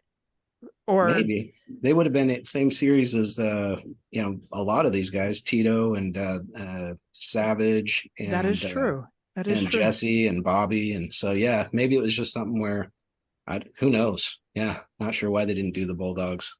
Man, but how cool would that have been had we got a Hart Foundation? Oh man, that would have been really cool. The other thing is on these prototypes, if you're looking at Wrestling Figure Database, they've got Morocco and San Martino and Tito Santana all have their socks painted in, and no other bendies have socks painted in. My Roddy Piper has socks on it, but they didn't paint them on the figure itself. So just cool. I know they do a little bit more detail on the prototypes sometimes, but just something when you sent me these pictures off Wrestling Figure Database that I hadn't really paid attention to before. And also the Terry Funk has a cowboy hat in the picture, no branding iron, but it would have been cool to have an accessory with these figures. None of the bendies had removable hats or anything. Nikolai had the hat, but it didn't remove. And JYD had the chain and dog collar, but it's a great big silver dog collar instead of the removable. So anyway. Brian, refresh my memory. Have you had ring skirts on your show? Yes, sir. Yeah, Nate's. Okay, yes, you did. All right. Because stuff like that, the accessories and the socks and all that stuff is stuff he also pays attention to. So yes. I need to go back and listen to that episode, but I could just imagine you two going back and forth on stuff like that, ping-ponging back and forth on stuff. Dates and details. Yeah, I've had Nate on 2 or 3 times now. I have one more scheduled in about a week and a half, so looking forward to talking to him again. Yep. Okay, yeah, I was trying to remember if you had him on, but nice, awesome guy. Oh yeah, one of the coolest dudes. Yeah, and Scott, we were supposed to get vehicles. Yeah, so I'm guessing that this would have gone along with the rock or the cartoon. Rock and Wrestling. Rock and Wrestling. Yeah. Yeah, the Rock and Wrestling cartoon. There were going to be 2 cars and 4 motorcycles. Yep. Which the Bundy three-wheeler really stands out to me. If people check this out at wrestlingfiguredatabase.com, Dylan did such a hell of a job on this site. I just love it. And thanks so much, Dylan, for all your hard work. But Hulk and Roddy have these Hulk has a classic car, Roddy has a hot rod, and then the 4 bikes, Hulk and Roddy each have a motorcycle, JYD, and King Kong Bundy has a 3-wheeler. And so, yeah, these would have been a lot of fun to have. So totally. Absolutely. Yep. Maybe someday somebody will revisit that. Who knows? More than likely not, but it would be cool. That would be so great if they could bring out a Rock and Wrestling line. Oh, yeah. I would be such a fan of that. I think a lot of people have been begging for that. Well, there was somebody that was making limited runs, and they were almost like statues of the Rock and Wrestling guys. They did like Andre, they did Bobby Heenan, I think they did Hogan, and they were just so fantastic. And it gets you thinking, like, man, it would be so awesome if, like, I don't know, like Super 7 or something could get these guys and do them in 3 3/4 inch scale, like just something to have from that show, because that was such a fun cartoon. And Jason Wolf's got some artwork with it too, and that he's done, I believe. So, yeah, he'd be another guy to hit up for something in the Rock and Wrestling style for sure. Yeah, Definitely. his LJN Galoobs right now. Oh my God. So cool. Yeah. Oh, the Nasty Boys that he just did for Breaker's birthday.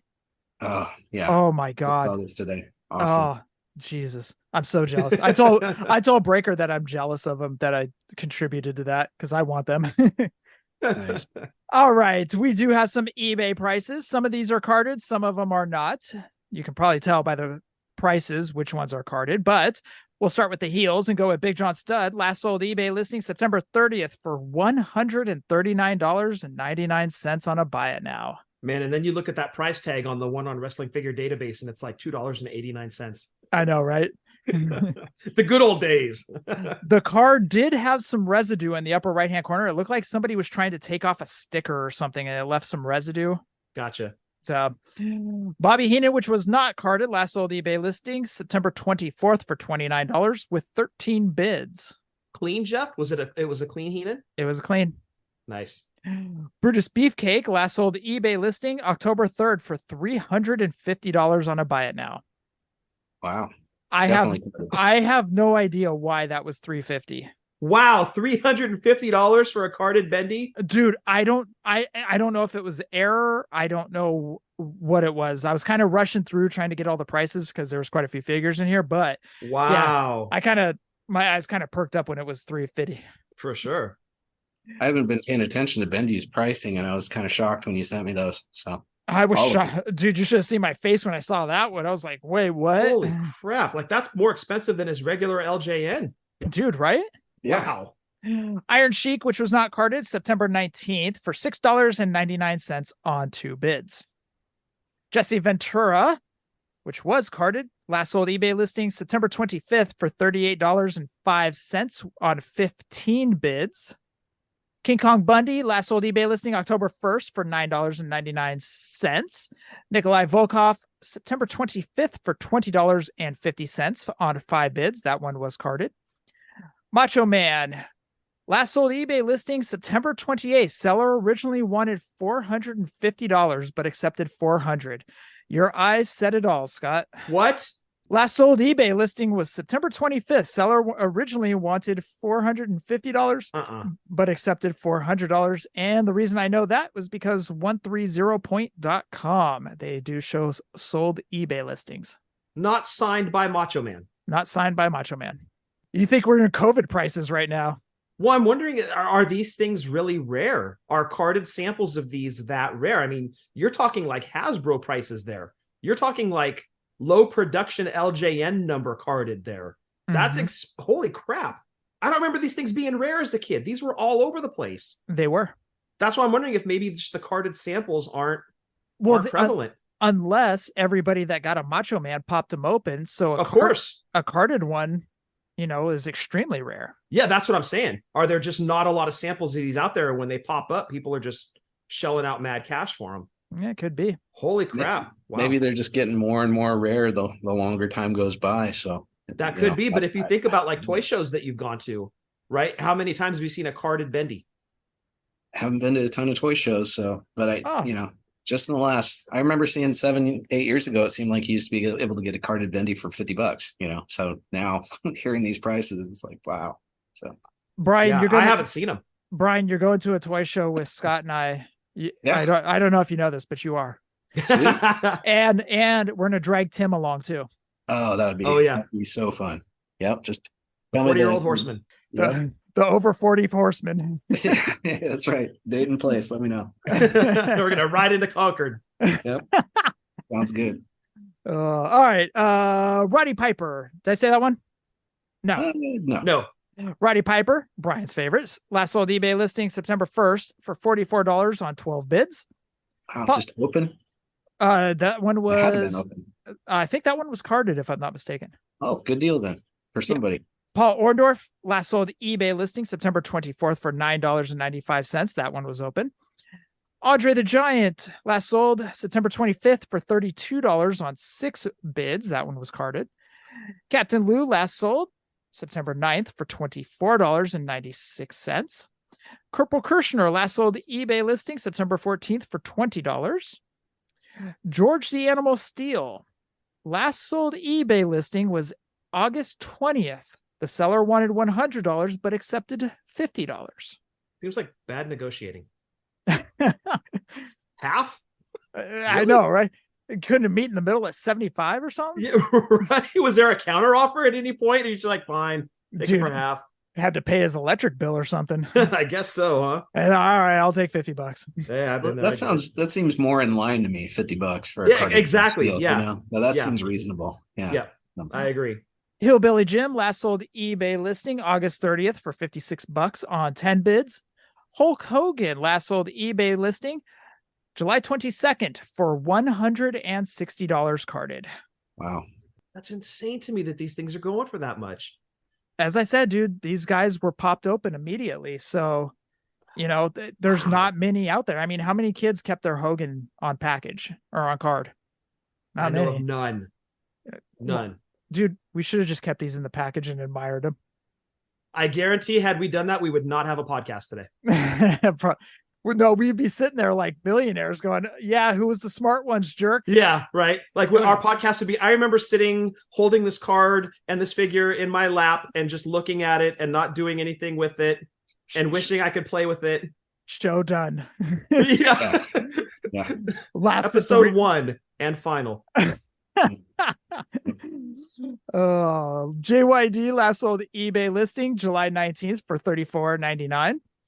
Ricky Steamboat last sold eBay listing September 8th for $14.99. And that is all the eBay listings. So do you think, because all of the old lines are coming back, right? Remco's, LJNs, the Hasbro, there's all these lines that are coming back, except it seems like Galoob, right? Is somebody going to do bendies? Like, yeah, the Major Brothers did. Major Figure Podcast. They've got, are those a little bigger or? Because they're a little beefier. They're more like the Just Toys, right? They're more like they're more like the 95 Bendums. And I know what Scott's saying is when you think of Bendums, he wants the shrunken down LJNs. Yeah, like the Superposeable, like these guys were, the softer rubber, like yeah. I'm wondering if anybody is going to revisit these instead of like the Just Toys. Yeah, they're close, but there are some differences. There are a lot of differences. Like these ones were movable, and now granted the 95 ones were, but it wasn't. I don't know. It just wasn't as flexible, if that makes sense. Yeah, it was a different posability with them. Yeah, exactly. Yeah. And no, I love the Just Toys Bendums. Don't get me wrong. Those are fantastic. But I have a lot of love for these bendies as well. So I don't know. Just kind of wondering if somebody's going to go in that direction. Just need a backer. Yeah. Right. Right. Yep. Yep. And a big pile of names to pick from. That's right. Brian, thank you for taking us back to the bendy days. Thanks so much for having me on the show, man. It's been very fun. Jeff and Scott, I really appreciate you guys. Oh, thanks for coming on, man. We had a blast. I could do this all the time. Seriously, like this is what the show is all about. It's just us old guys getting together, talking about figures that we grew up with. And, you know, it's crazy how old guys like us can sit and bond over toys, right? And Totally. just shared memories and just great childhood times playing with these things. And look at the community it created. Oh, man. No, it's so much fun just sitting around talking like this and going over great memories. And Brian, thanks for coming on, dude. This is always fun. Thanks so much. And so thankful to you guys and all the other guys in the community. It's been a blast. Yeah. Well, as I said, you're going to a toy show. There's going to be one in Stockton. It's a WinterCon. Yeah, just text me the date and I'll text Tim the date. We'll try and hook up. That sounds awesome. All four of us are heading over there. We'll have our walkers because we're very old. We'll pop our aspirins in the morning. Drink our joint juice so our limbs don't get sore. So Becky and I'm sorry, not Becky, Trish and Lita are going to be there. Yes. Oh, cool. So yeah, so I've got a 2-pack to get signed that I'm not going to have to take to WrestleCon now. Nice. Lucky you. Dude, it was crazy. We just mentioned that last week that, I'm going to take the 2-pack to WrestleCon. Literally the next day, Stockton Con announces their WinterCon, which just happens to be on my birthday weekend. Trish and Lita going to be at Stockton Con, which I'm like, awesome. That saves me having to haul stuff to Philadelphia. So yeah, looking forward to it. And now, Brian, get to hang out with you and Tim. It's going to be a blast, dude. Yeah. When is Stockton Con anyway? Is it December? November? It's in February. Oh, cool. The last weekend in February. Oh, perfect. Yeah, as long as it's not interfering with the Super Bowl. Niners are already be like 3 weeks into their Super Bowl parade, so it should be cool. Yeah. Ready. Man, they're looking strong. Holy crap. Barring injury, I'm pretty excited. So yeah, we'll see fingers crossed, man, because that's what did him in crossed. last year. Otherwise, I think they'd have another Super Bowl trophy in the case. Me too. You and me both. Oh, well. You're calling your shot now, huh? Oh yeah. I'm confident. You should with that defense. Only been 29 years. Yeah. Gosh, was that the last one? Yeah, 19. There was they won the 29th Super Bowl, and then here we are 29 years later. Yep. See? Hey, they've got the offense and the defense to go. So fingers crossed. Yep. But that does round out the show. We also want everybody to check out WrestlingToyTracker.com. Over there, you can find the carded and loose prices for LJNs, Gloobs, Just Toys, Bendums, Defining Moments, and retros. So if you're on the hunt for any of those figures and you want to get the fair market value, head on over to WrestlingToyTracker.com. All right, Brian, since you are our guest of honor, I'll have you announce your podcast first. Go for it. Oh, so if you want to listen to Legendary Wrestling Figures, I've got 11 guests, counting Jeff and Scott, and they all have gone over most of the 1984 LJN line. So you can hear ratings from Jeff, Scott, and 9 other guys, as well as a lot of wrestling fandom talk from all the guests, and a little bit of Andre the Giant and the impression that I do with Andre. So it's good fun, and I'd love for you to check it out sometime if you have time. Was that Andre? Oh, Jesus Christ. No, dude, don't. Is that the Pros? No, this is KBW. Is that Andre? KBW. I'm not KBW. You don't know the KBWs? I've heard KBW. I don't know him. Oh, I'm a big fan of yours, Andre. It's a honor to be on the show with you, my show. I'm leaving. I'm glad you're here. Yes, you are. You are very. I know that you have been drunk many of times, Andre. Stumbling. Twice. All right, get out of here, dude. We got to finish. Yeah, please send him back to his kennel. I'm done with that guy. Oh, man. Thank you guys so much. No problem.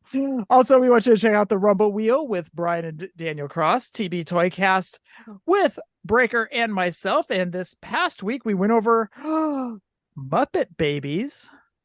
Muppet Babies? Yeah, we went over Muppet Babies this past week. Wait, the cartoon? No, not that. We talked a little bit about the cartoon. No, the McDonald's toys. Oh, Happy Meal toys. Oh, okay, gotcha. Yeah. In fact, I told the story first time I ever saw that commercial because they were advertising Happy Meal toys. We were here at this house and Mom was in the kitchen. Grandma was cleaning. I forget where you were, Scott, but anyways, the commercial came on and I ran into the kitchen. I was all, Mom, we got to go to McDonald's now. Like Happy Meal toys now. And she goes, well, I'm making lunch for Grandma and us. And she's all, we'll have to go for dinner tonight. And I'm like, okay, fine. So we go to McDonald's over at the greenhouse. We get into the drive-thru and Mom goes up and she goes, which Happy Meal toys do you have? And they had the one from the previous month. Mm-hmm. And Mom goes, they don't have the Muppet Babies. And I was pissed. Like I make this joke on TB Toycast. I was like, the food tastes even worse. The fries are salty and so am I, stuff like that. I always make that joke. But they didn't have the Muppet Babies and I was pissed. And so anyways, I got to school a couple days later and the kids were like, no, they got the Muppet Babies now. So like get home that night. We're like, Mom, got to go eat McDonald's again. So we went over there and sure enough, I think it was Miss Piggy I got first or whatever. Anyway, you loved the Muppet Babies as a kid. Oh, dude. Like that was your jam. You did love some Muppet Babies. It was part of that Saturday morning Rolodex. Yep. It was Muppet Babies, whatever was on Channel 7, because they'd be like, after these messages, we'll be right. That, that stuff, Yep. Whatever was on that. And then 10 a.m. was WWF. Yeah. That was a hard shutdown for the cartoons, was 10 a.m. for us. Oh, hard shutdown. Immediately, Channel 2, boom. Yep. Wrestling mode. And then once wrestling was over, then we go outside and play until NWA came on. Yep. 305 had to be back in front of the TV. So anyways, this past week, we were talking about Happy Meal Muppet Babies on the TV Toycast. Also check out the PPW podcast as well. They're back with some new shows and they got a new show that just dropped this past Thursday. Check out the Positively Pro Wrestling podcast. Also check out Joe and Jordan over at the Stolen Gimmicks podcast. We got Soda and Ethan within the Marbles pod. And by the way, we recorded a thing for Soda's birthday and I forgot to send it over. So dude, we're going to be like 3 weeks behind on Soda's birthday. So like, I just put it in the can and send it to him for his next birthday. He turned 40, so you should be ready for disappointment. So, so I it think starts now. I think at one point Scott's all happy 40th birthday. So I'm gonna dub over next year. I'm gonna be like, happy 41st birthday. Nice, dude. Nice. Got to remember that. Send it over next year. It could be an on-running joke. I just forget to send it over. Wait till his 50th. Yeah, exactly. Hey, dude, remember when you were 40? We recorded this for you. Also, check out the Work the Arm podcast with Jeff and Jamie, pod subject to change, with Nick Dunham and his two kids discussing wrestling from all eras, from 80s to current day. That's pod subject to change. We got Ryan Buds doing trivia with Buds, 10 questions every single day on random stuff, but check out Trivia with Buds. We got the Chick Foley Show, RJ with Ringside Rant, EJ and Rucker doing Boot to the Face. Tim's pulling up a chair with the Fig Life, and Marty and Sarah love wrestling. And Scott, is it coming back soon? Yeah, we're actually recording the roast next weekend. Oh, the roast is next weekend? Yeah, the roast is next weekend. I don't know when that's going to drop, but we're going to be recording another episode right after that, and that'll be our first show back. So I think that's coming up last weekend of October, if I'm not mistaken, from what Eddie said. Ooh, I can't wait. Yeah, so the roast I think is going to be either second week of November or around Thanksgiving. And if you listen to Drunk Wrestling History with your kids, that's awesome. You got to tune in for the roast. What? No, dude, no. What? No, it's like Hood Slam. Don't bring your kids. Hood Slam's another independent promotion out here, but it is completely off the rails, Brian. That's so crazy. I don't know if you would be up your alley. Yeah. Anyways. Yeah. Cornette would hate it. Let's just put it that way. He would call it a mud show. It is a mud show, technically. Anyways, I can't wait for Drunk Wrestling History, and listen with your damn kids. No, do not. That is a great slogan for you guys. That's our next shirt. Dude, seriously, it is, man. That nobody will buy. I know. All right, Scott, roll call. Gonna throw it out to Jason Wolf. Jeff mentioned his customs earlier. If you want some great looking custom Hasbros, custom Galoobs, custom LJNs that are the size of Hasbros and Galoobs, got to check out Jason Wolf, his social media, The Art of Jason Wolf. You will not be disappointed. Artwork, custom figures, the man can do it all. Go check him out. Jason Wolf, that's WULF. And of course, Jeff, the great Steve Hoker over at TeePublic. You're looking for the store called Starman NJ. He's got some great stuff over there. He's got crows. He's got a stretch stew. He's got a bunch of stuff from all of our podcast buddies. Go check it out. All of the proceeds go to a great charity. It's worth your time. Give it a look. And Jeff, that rounds out roll call. Hey, Scott, did you understand what Andre was saying? I couldn't understand him. Get out of here, dude. We're wrapping up. Jeff, do your job. Banish him. I know. He's back to his kennel. Thank you. All right. Anyways, Brian, no, honestly, we wanted to thank you sincerely from us over here to you. Thank you for being on the show, and thank you for doing the LJN podcast. And I said this on your show, but thank you for shining a light on those beautiful, beautiful LJN figures that were our childhood, man. Absolutely. Yeah. Those figures meant so much to Scott and I, and it's good to see someone shining a light on it, such as yourself, doing what you're doing. So thank you from us over here to you, man. Hey, right back at you. Thanks so much for having me on, and thanks for all that you guys do. Really appreciate you. We don't do much, dude. It's not that. It's not. Jeff does most of it, to be perfectly honest. Yeah, I mean, I just kind of show up and talk. I mean, it's really nothing, dude, but we appreciate it. You know? But thanks, dude. Honestly, thank you very much. We do appreciate it. Yeah, so do we. Thank you. Scott, for episode 402, anything else? Stay safe, stay healthy, Fig Life since 2016, and happy toy hunting. I want to thank Brian one more time for being on, and thank you to everybody listening to 402. Hashtag Fig Life. Adios.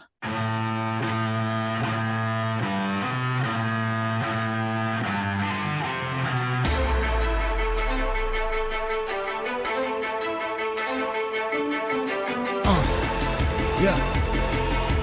Fullyposeable. Let's go. Jeff and Scott, the Tomb Brothers, busting out the ring, but we don't take it out the box. MOC, happy toy hunting. We'll see you next week with the OGs of WFP. Fullyposeable, thank you all for listening. It ain't no storyline, real life siblings. So everybody go and do your toy spotting. Hashtag Fig Life, adios from the Kings.